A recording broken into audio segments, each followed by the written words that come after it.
Everybody, welcome back to the channel. This week is going to be insane. There are two major events that are going to bring market volatility higher. And in today's video, we're going to get you guys prepared. I'm also going to be sharing with y'all a stock that I think is going to do really, really well this week and why.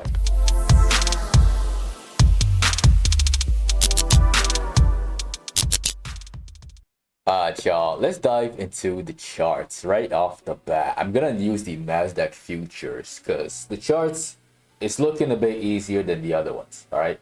First and foremost, we had a pullback in the middle of last week.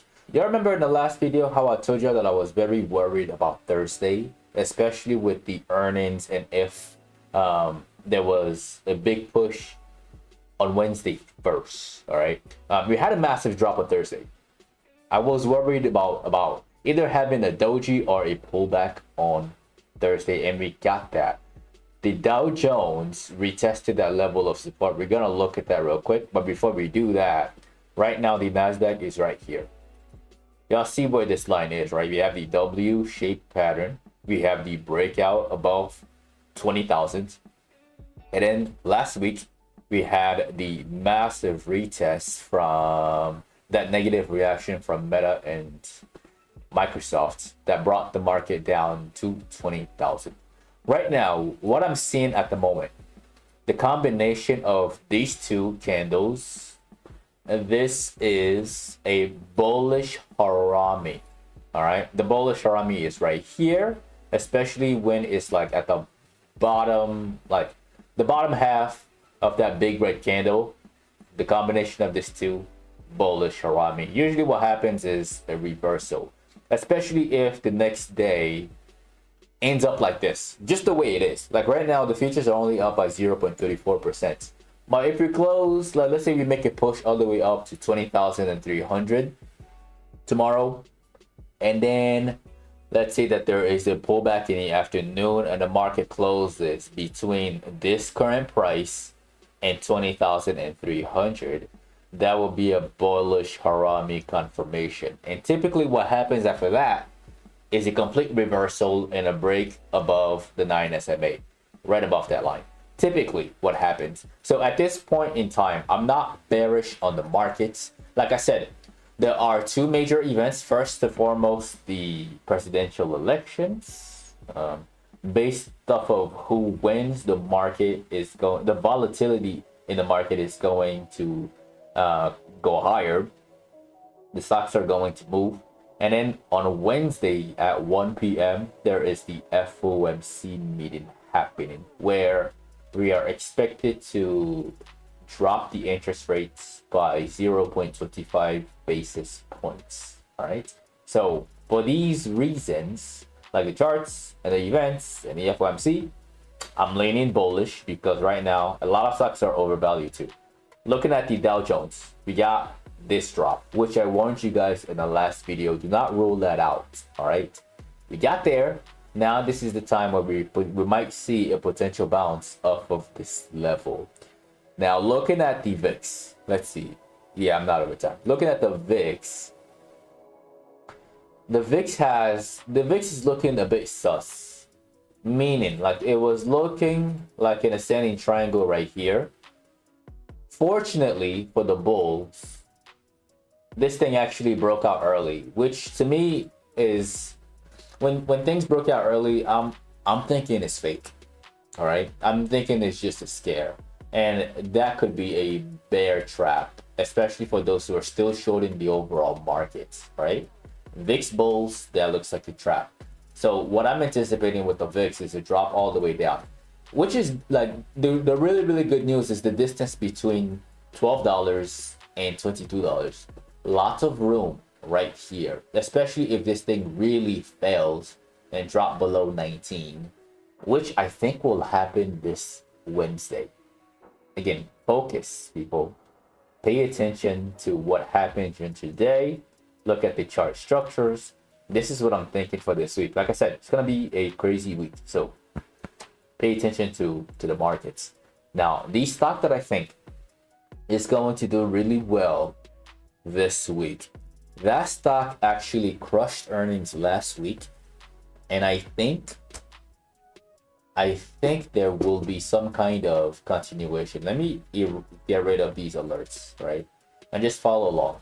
Now, first and foremost, we have on the 4-hour, we have an ascending triangle right there with bears trapped before the earnings report. There are a lot of shorts who got in short right here, hoping for that kind of move where we drop to 170, right? But they're trapped. And what they're praying for is what they're hoping for, at least. They're hoping for a recovery down here, all the way down to 190. I don't think that's going to happen. All right. To me, this looks like a break and retest, meaning we break above that line of resistance at 195, and then a retest to make the contracts, the call options, a lot cheaper could happen tomorrow, right? So Monday or even Tuesday, I don't know how many days it's gonna stay down here. It could even stay right here all the way until Wednesday when they announce the interest rate cuts, right? So watch Amazon for a drop here first to 195. Closely watch how it behaves at 195. Look out for intraday structures. If there is one, especially a bullish one, then the push that I think this thing could do could happen between like the close tomorrow and Tuesday morning, right? And it could continue on even higher going into Wednesday with all of the things happening this week. So overall, I think, I don't know when or how fast it's going to get to like 205 or 210, but I think it's going to get in here. It's all a matter of looking for the intraday structures. And one thing, set your alerts. Just do what I'm doing. Set your alerts right here, right at the top of that candle.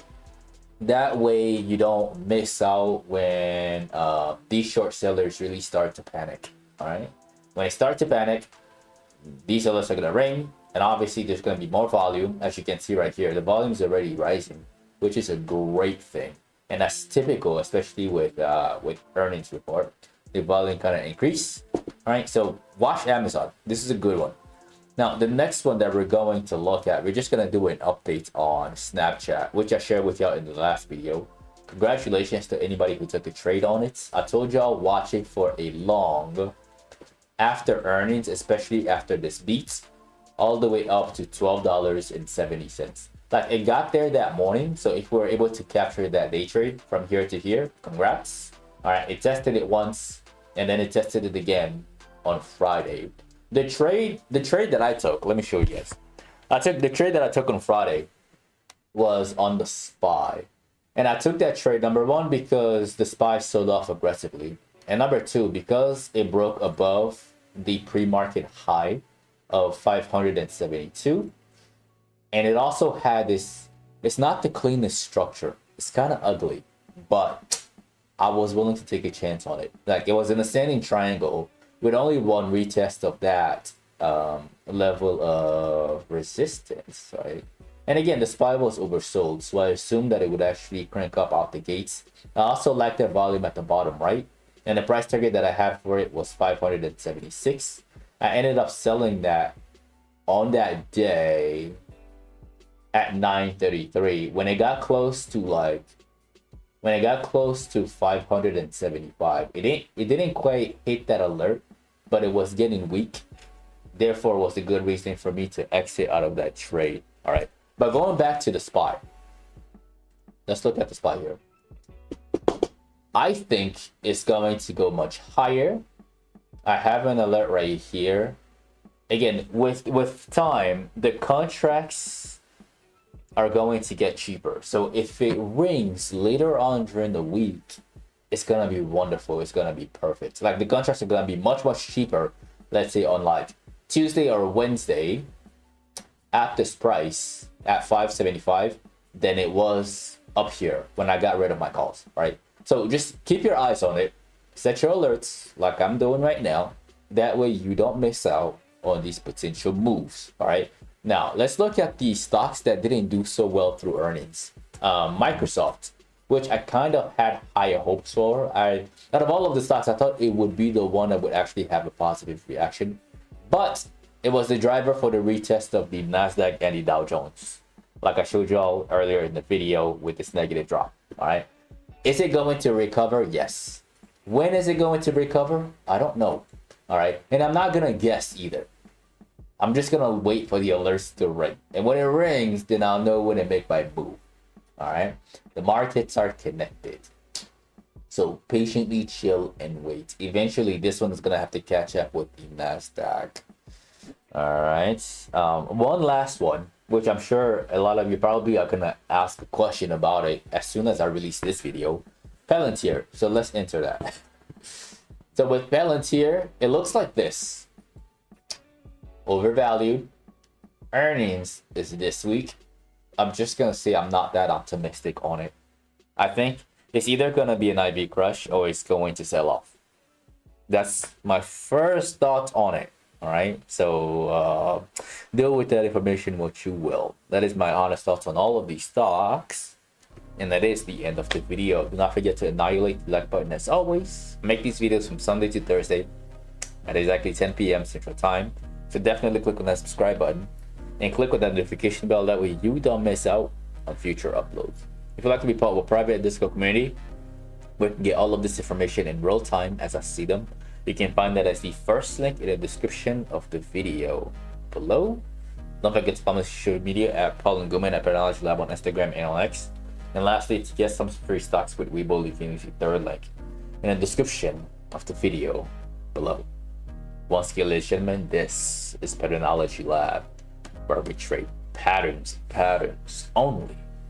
And I will see all of you in tomorrow night's video.